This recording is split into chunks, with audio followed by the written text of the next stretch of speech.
Good day, Ma'am Mara Carataw. I am Robert Onera.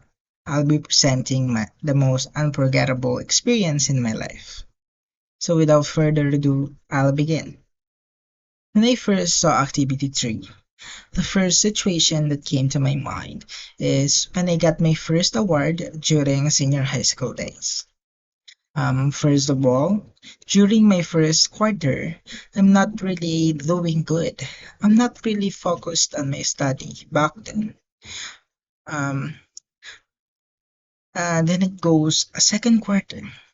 I'm still the same as before, so that's why I'm not really expecting to be included on the list of students who achieve with honors.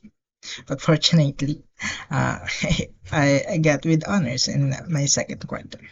So because of that achievement, it boosted my dedication to continue and to continue become a better and to become a hardworking student from then on.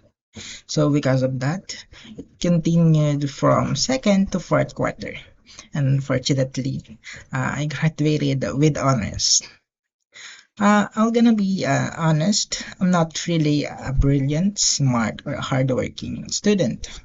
Didn't really get an award throughout my schooling before.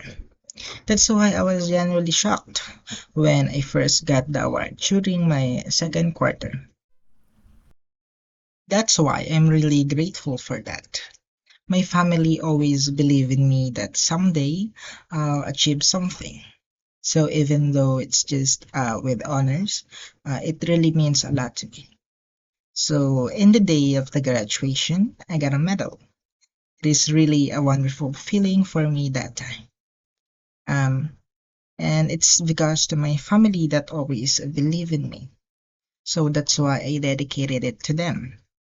So from then on, I promised to myself that I'll continue being a hardworking student and achieve the impossible. Thank you for listening, Ma'am Karata. That's all.